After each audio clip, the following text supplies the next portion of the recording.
Tonight, an investigation that the Denver Police Department fought to keep hidden. A powerful commander accused of bullying, abuse, and intimidation inside her own ranks.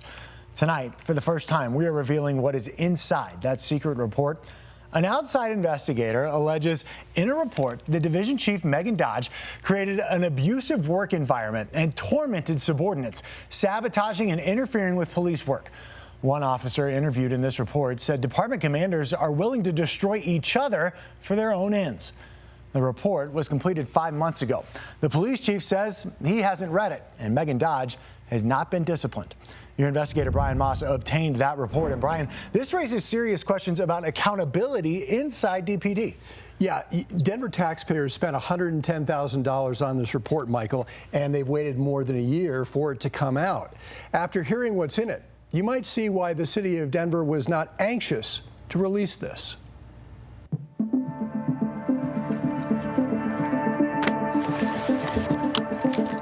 A 66-page report commissioned by the city of Denver but kept secret until now.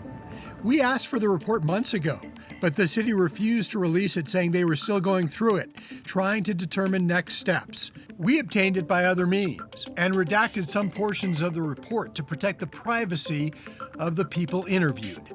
The report, authored by former U.S. Attorney for Colorado Robert Troyer, who is now an independent investigator, describes Megan Dodge as severely abusive, toxic, ruthless.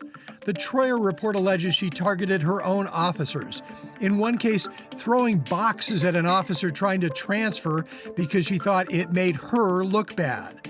The report also alleges she ordered a subordinate to work while she knew he was on leave caring for his wife after cancer surgery, actions he called malicious. He developed a hatred of going to work. The impact, they say, went beyond the job.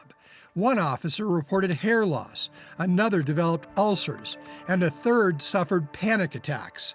Several told investigators they suffered sleep loss and high anxiety, all, they said, after working for Dodge. Investigators interviewed dozens of officers and civilian employees. A male police lieutenant told the investigators he previously had bad bosses, but Megan Dodge was way beyond any of them. She just about destroyed him, he said. Some days, he told investigators, he could barely bring himself to put on his uniform. He sought psychological counseling as a result. I think it covers a broad spectrum of a lot of years of, abuse, retaliation, and bullying. And, here we are.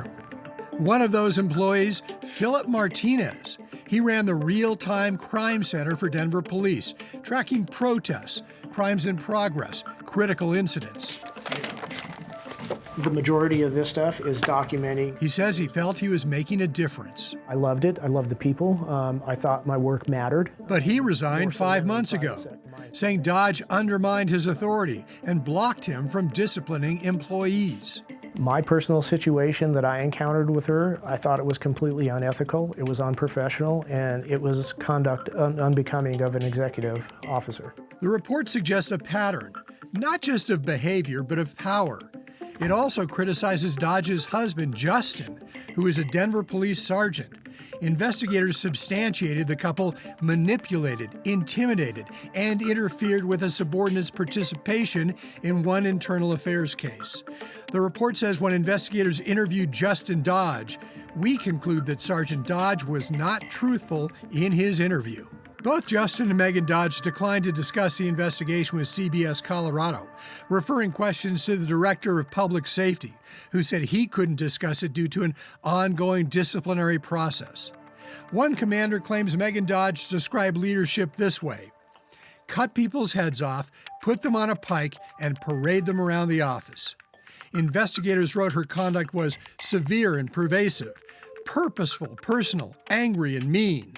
Another colleague alleges her abuse targeted those who could not fight back. One witness told investigators that after allegedly bullying subordinates, she then demeaned them by telling them, "You should just be thankful I'm holding you accountable." Witnesses said Dodge intentionally made it impossible to succeed, impairing their abilities to do police work. Troyer, the independent investigator, wrote that Dodge's denials about her behavior when he interviewed her were nonsensical. Does all that meet your definition of misconduct? if that were to have occurred, certainly. Despite paying for the report, despite being interviewed for it, and despite saying he trusts the investigators, Denver Police Chief Ron Thomas says he has not read it. She's one of your division chiefs. Correct. I'm surprised that given that you're not more interested in taking a look at that report at this point in time. Well, I am interested in the results of that investigation and hope that it comes to a conclusion so that we can move on. In this interview, Thomas acknowledged hearing negative reports about Dodge's leadership as far as 5 or 6 years ago, but he called her an intelligent and strong leader with a keen eye for risk. I think that she is a very direct communicator. I think that she is a very stern leader, and I know that mix doesn't always rub people the right way. 2 years ago, he promoted her to one of the top positions in the department. After hearing these concerning statements about her, did you ever ask for an investigation of any sort? No, there was nothing that I saw or was told that that deterred me from believing that she should be promoted to the rank of division chief. Even while this investigation was underway, Thomas sent Dodge to the prestigious FBI National Academy, a 10-week course that requires candidates to be of good moral character and have a record of outstanding service. You're a pretty big fan of hers.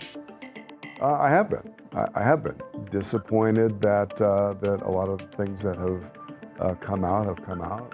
I figured I would give it one more go. Philip Martinez says he is now speaking out because many still inside the department, he says, are afraid of Dodge's wrath, afraid of revenge.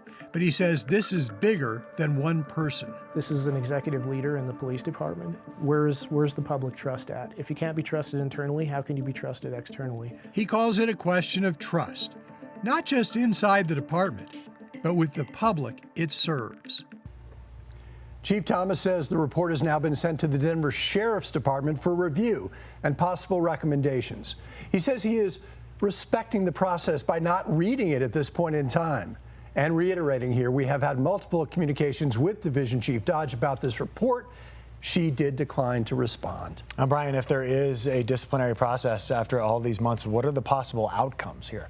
Yeah, well, it's important to note here, Michael, that the independent investigation did substantiate 2 really significant cases against Commander Dodge. 1, that she created a hostile work environment as a district commander, and 2, that she and her husband manipulated and interfered with an internal affairs case. So if the city agrees with this outside investigation and its conclusions, discipline could range from hardly anything up to demotion or termination.